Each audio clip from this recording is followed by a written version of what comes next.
through economic hardship at the moment. No communication about what the money is going to be used for. Unfortunately, the timing is wrong because we're in a tight economic climate right now. A lot of charges are going to both individual and corporate businesses, and people are feeling it, inflation, power. And if you look at the bank charges, we have ATM, transfer, stamp duty, maintenance. For about 10, 11 fees that are being charged, both those that people know and people do not know. Meanwhile, some Port Harcourt residents say the introduction of a cybersecurity levy is unacceptable. They accuse the government of trying to frustrate individuals and business owners. Introducing a levy of whatever magnitude, which is supposed to be paid by bank users, is unacceptable. For me, I see this as a serious lack of efficient economic strategies, and it should not be accepted in this country. The institution is meant to protect their money. I mean, that's why they are there. Then somebody wake up one day and say we should be paying for keeping our money. I don't think it's a good idea because it might make things more expensive for businesses. Because for me, overall, I think we could use other revenues to sort this out. It shouldn't be from people. Why now? Have there not been attacks years before now? Why was nothing done? Why wasn't the policy implemented gradually? Because this is just going to be another money laundering scheme for the government. As you may know, the CBN on Monday directed banks to start deducting the cybersecurity levy to be administered by the National Security Advisor (NSA). This follows the enactment of the 2024 Cybercrime Amendment Act, which provides for a 0.5% deduction of the value of all electronic transactions to the National Cybersecurity Fund. Away from that, police say they have launched a manhunt for pirates who attacked a passenger boat and abducted 7 people who were traveling from Port Harcourt to Bonny on Monday. The public relations officer of the State Command, Grace Iringakoko, tells correspondent Mekotoka that the Commissioner of Police has ordered operatives of the Marine Police to go after the pirates and ensure that the victims are released unhurt. It was gathered that the pirates caught up with a 20-seater speedboat around Dawes Island axis of the river, ordered the travelers to cross over to their own speedboat, then drove off. A motorist in Port Harcourt, Femi Olukoya, is calling on the River State government to look into the activities of those posing as state task force members targeting motorists for extortion. Sharing his ordeal with correspondent Mekotoka, Mr. Olukoya recounts how his vehicle was impounded by these individuals, aided by a police escort at the presidential bus stop.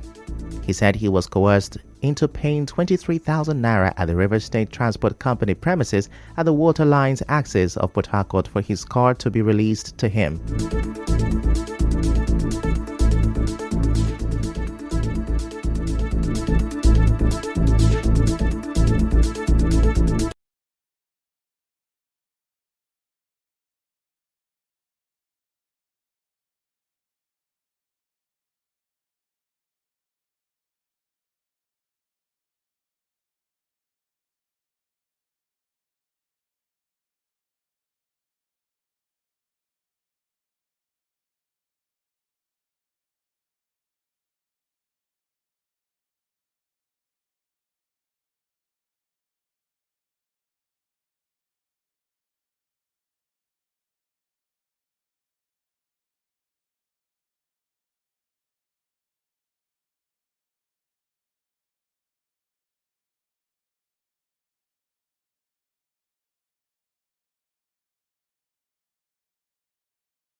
They enter my motor with a vehicle, they take down to River State RTC at the back of the place. Then they say my money is 50,000 naira. After drive, people came, people talk to them.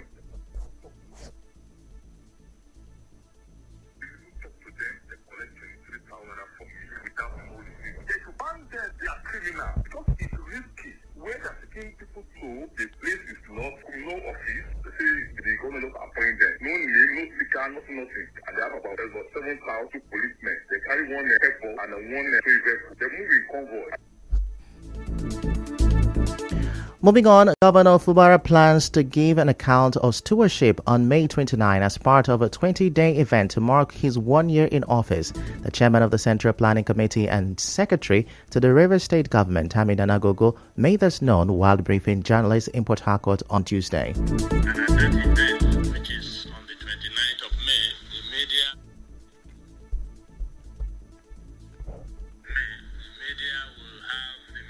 and the general public will have ample time and opportunity to ask questions. Because when you see the book and the governor makes his presentation, it is expected that if you have questions, there are areas, gray areas you need clearance. Of course, you will be given the opportunity to ask and also have the opportunity of getting a copy of that scorecard to go home with, study and appreciate what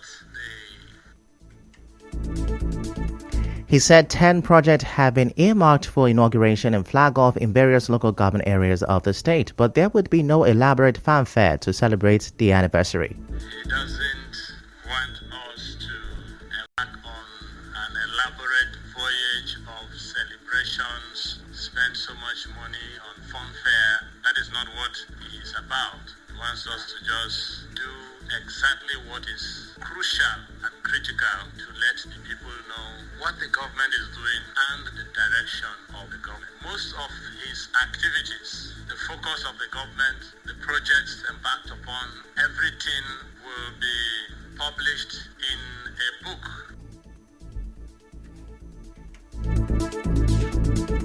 Now, the 1 year anniversary event will start next Tuesday, May 14, with the commissioning of Old Bori Road, providing an alternative route to the LMA axis of the East-West Road. The Andoni section of the Ogoni, Andoni Opobonkoro Unity Road, and the LMA Omoku Road connecting multiple local government areas will also be inaugurated. It will end with Thanksgiving on June 2nd. The event will also feature an economic investment summit, the launch of a youth development program, and a Children's Day celebration. An event to mark the 57th anniversary of the creation of River State will also be held on May 27th. In another development, River State civil society organization RIFSCO has commended Governor Siminalayi Fubara for publicly acknowledging that the Martin Amihule-led House of Assembly members are no longer legitimate members of the House by the provisions of the law. RIFSCO chairman NFR George Will made this known to newsmen. He, however, said the CSOs disagree with the governor's decision to allow these lawmakers to function owing to the President Tinubu's proposed political solutions. For us in the civil society space, I want to remind the governor that it's not only his personal race, that the president and the governor and even the embattled lawmakers are all products of the law. Therefore, the governor's action should be measured and must be tailored according to the dictates of our laws. I want to remind the governor that we're in court with him and these embattled lawmakers, and that the law will catch up with everyone at the appropriate time, and will be left with no choice to call him out for supporting the legality in this process. Mr. George Will said the CSOs expected the governor to have enabled the process for the current existing lawmakers to set up a leadership on an interim basis to enable the uninterrupted functioning of legislative activities. Still to come, President Tinubu returns to Nigeria after a Europe trip. Stay with us.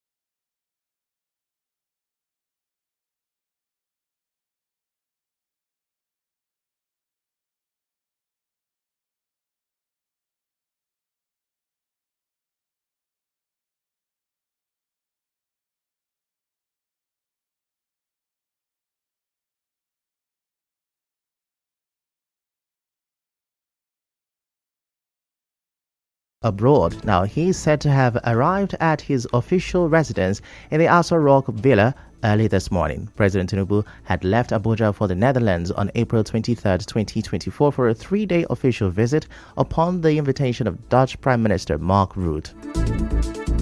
In business, the National Agency for Food and Drug Administration and Control, NAFDAC, has shut down another sachet water factory and 3 bakeries in Port Harcourt.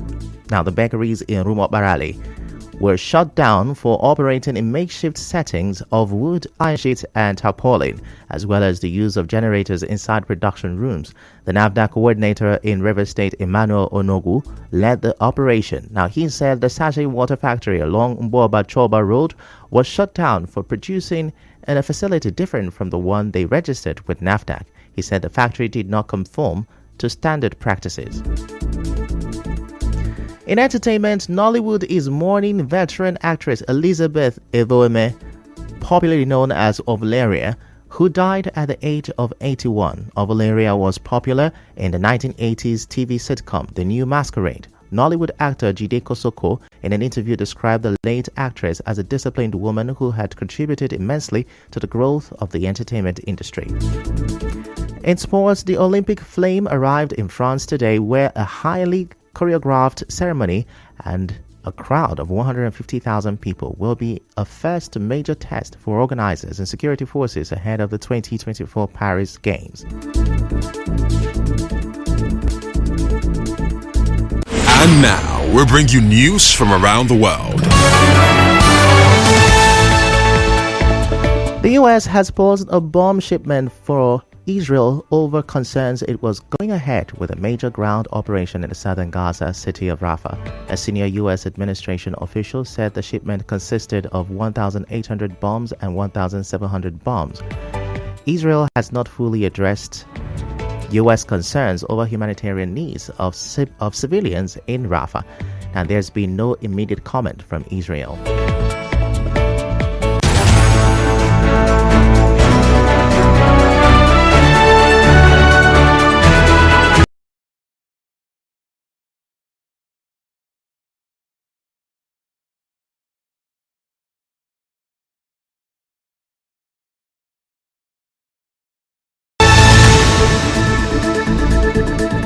And that's a wrap on the news this afternoon. Before we go, let's have a look at the major stories. The NLC and some Rivers residents have faulted the planned cybersecurity levy.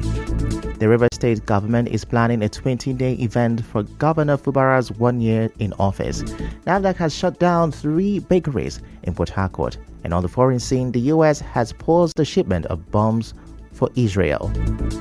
The news was edited by Martha Okerinkem. To reach the news team, send an SMS or WhatsApp to 0808-721-7215. I'm Ifechukwu Monyali. Many thanks for listening.